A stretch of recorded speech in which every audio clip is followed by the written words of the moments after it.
Vamos a hablar entonces hoy de la cinética química. La cinética química estudia la velocidad de las reacciones químicas y esa velocidad va a depender de varios factores. Voy a escribirlos acá en un ladito para que los vamos teniendo en cuenta. El primer factor es la naturaleza de los reactivos. Esto quiere decir que cada elemento químico, cada compuesto químico tiene su propia reactividad.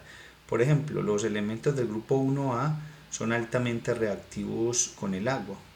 Y hay elementos también que son muy inertes, o sea, poco reactivos. Un ejemplo de ellos es el vidrio o el teflón. Entonces, cada elemento determinará si es poco o si es muy reactivo. El segundo elemento es la concentración. Normalmente, si aumentamos la concentración de nuestros reactivos, vamos a aumentar la probabilidad de choques de sus átomos o moléculas para formar productos. Entonces, esto es otro de los factores. El tercero es la temperatura. Normalmente, cuando aumentamos la temperatura, estamos aumentando la energía cinética de los reactivos, entonces también estamos aumentando su movilidad y aumentando el número de choques que puedan interferir en una reacción química. La temperatura está muy asociada a lo que llamamos la ecuación de Arrhenius, que veremos en un próximo video para calcular las constantes de la cinética química. Y el cuarto son los catalizadores, que son sustancias que aceleran o retrasan una reacción química. Se llaman catalizadores positivos si aumentan la velocidad y catalizadores negativos si disminuyen la velocidad de reacción. Ahora, si nosotros tenemos esta ecuación química,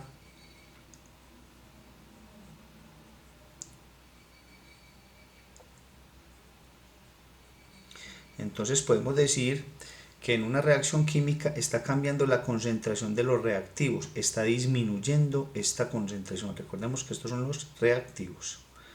Y está aumentando la elaboración o la aparición de los productos por unidad de tiempo. Entonces esto lo podemos medir. Entonces aquí llamamos velocidad. Entonces la velocidad será entonces la derivada de la concentración de A con respecto al tiempo. ¿Qué es la derivada? Es un cambio. Entre más pequeñito sea el tiempo, entonces estamos midiendo esa velocidad instantánea. Como este es reactivo y también los coeficientes estequiométricos intervienen en la velocidad, entonces menos 1 sobre el coeficiente estequiométrico. Estamos calculando la velocidad con respecto a la sustancia A, pero también va a ser igual a menos 1 sobre B por la derivada de la concentración de B con respecto al tiempo.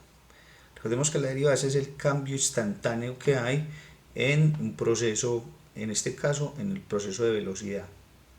Y mire que estos dos coeficientes acá son negativos porque los reactivos se están consumiendo. Esto también será igual a 1 sobre C, ahí sí positivo, por la derivada de la concentración de C con respecto al tiempo, y también será igual a 1 sobre D por la derivada de la concentración de D con respecto al tiempo. Entonces, cuando hablamos de reactivos, estos valores van a ser negativos porque se consumen, y cuando hablamos de productos, estos valores van a ser positivos porque aparecen.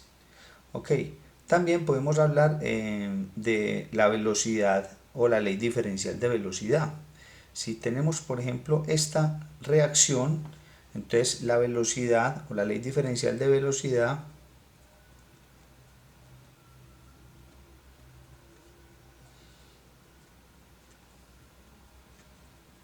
va a ser esta. Entonces la velocidad va a ser igual a una constante. Esta constante dependerá de la temperatura por la concentración de a la A por concentración de B a la B. Entonces, ¿qué son cada uno de estos elementos? Entonces la K es la constante de velocidad específica.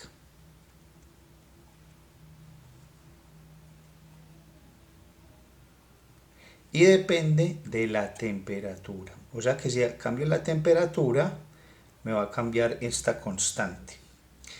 A y B son los coeficientes estequiométricos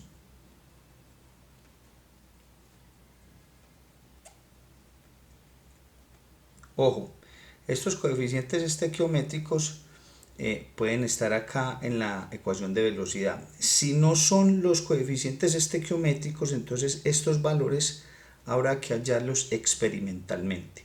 Entonces, si no son, entonces hay que hallarlos experimentalmente. Estos coeficientes me dan el orden de la reacción. Por ejemplo, si yo tengo que la velocidad es igual a la constante por a la 2 y por b. Entonces, yo puedo decir que el orden de reacción de A es 2 y el orden de reacción de B es 1, pues no tiene coeficiente. Y el orden total de la reacción es la suma de los coeficientes, o sea, 2 más 1, 3. Entonces, vuelvo y copio esto que es bien importante, que nos va a determinar el orden de la reacción química, y el orden determina la ley diferencial de velocidad.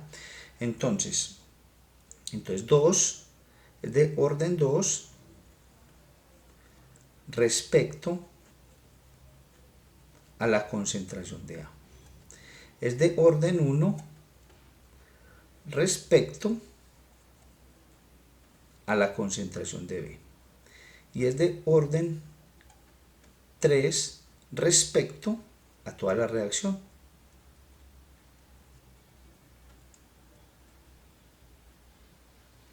Ok, entonces bien importante eso.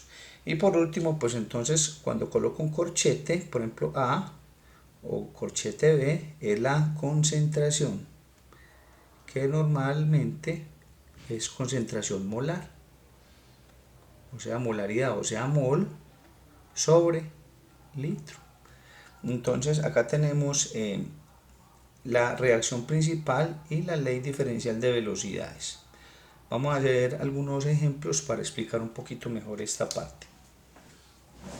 Bueno, entonces vamos a expresar la velocidad en función de las concentraciones de estas dos reacciones. Recordemos que las reacciones deben de estar balanceadas. Cuando nos damos cuenta, pues hay coeficientes estequiométricos en su estructura, por ejemplo este 2. Recordemos que los de la izquierda son los reactivos, van a tener signo negativo, y los de la derecha van a ser productos, van a tener signo positivo. Entonces, ¿qué es la velocidad para esta primera reacción? Entonces, la velocidad será, este es el reactivo, entonces será menos la derivada de la concentración de N2O4 con respecto al tiempo. Como no tiene coeficiente estequiométrico, no colocamos ningún valor acá adelante. Y este signo negativo indica que es un reactivo, se está consumiendo. También va a ser igual a más un medio por este coeficiente estequiométrico, la derivada de la concentración de NO2 con respecto al tiempo. Esta es mi ecuación para esta reacción. Y para esta otra reacción tenemos que la velocidad, entonces será menos, acá sí tiene coeficiente, un cuarto de la derivada de la concentración de pH3 con respecto al tiempo.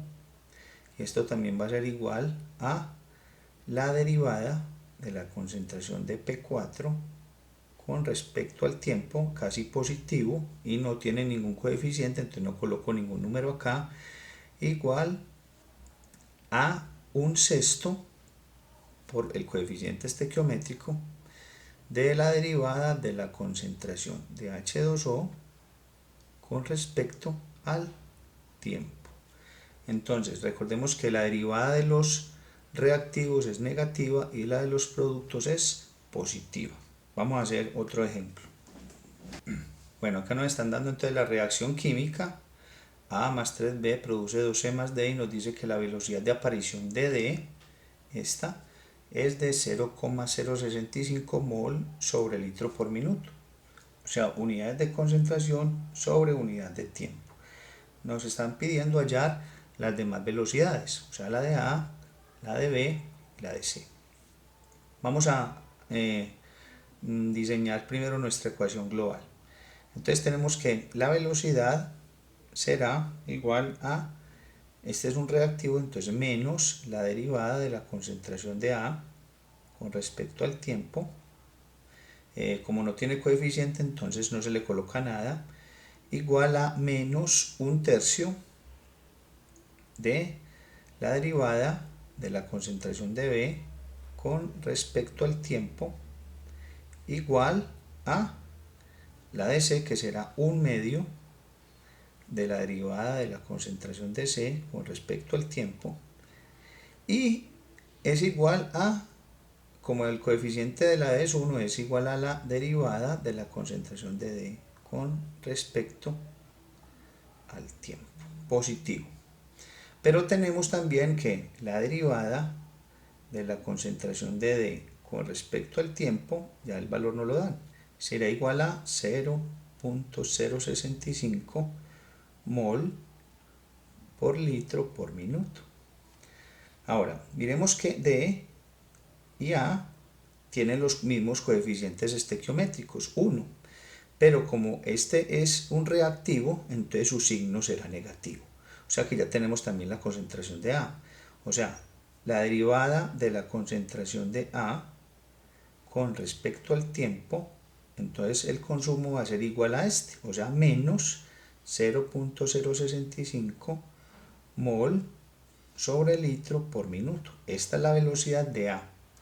Es la misma de D, pero de signo contrario porque es reactivo.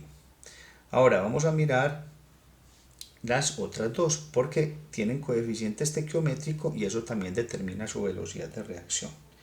Entonces tenemos que la derivada de la concentración de D con respecto al tiempo va a ser igual a menos un tercio de la derivada de la concentración de B con respecto al tiempo, como tenemos aquí en nuestra ecuación principal.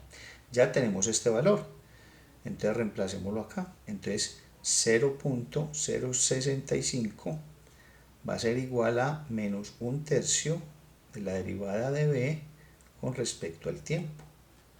Despejando entonces la derivada de B con respecto al tiempo, pasamos el signo negativo y el 3 a multiplicar a este lado, entonces me queda 0.065 por 3 y menos va a ser igual a la derivada de la concentración de B con respecto al tiempo. Entonces este valor da igual a menos 0.195. Esta es la velocidad de B con respecto al tiempo. Y por último, entonces para hallar C, entonces tenemos que la derivada de D con respecto al tiempo, que ya la conocemos, es igual a un medio de la derivada de la concentración de C con respecto al tiempo. Entonces tenemos que 0. ¿Qué es esto? 0.65 es igual a un medio de la derivada de la concentración de C con respecto al tiempo. Ok.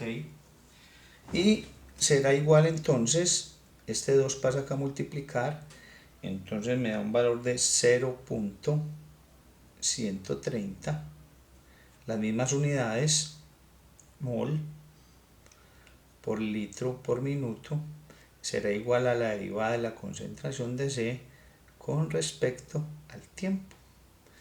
O sea que ya tenemos todas las velocidades. La velocidad de A, acá está. La velocidad de B, acá está, ¿cierto? Esta. Y la velocidad de C. Estas dos son iguales, pues tienen el mismo coeficiente, y estas que tenían coeficiente 3 y 2, pues cambiaron sus valores. Este negativo, pues es un reactivo, y este es positivo, pues es un producto. Vamos a hacer entonces en un próximo video ya las reacciones de primer orden, para que no te lo pierdas. Si te gustó el video, dale like, suscríbete y entonces nos vemos en unos próximos videos de cinética química con las reacciones de primer orden y de segundo orden.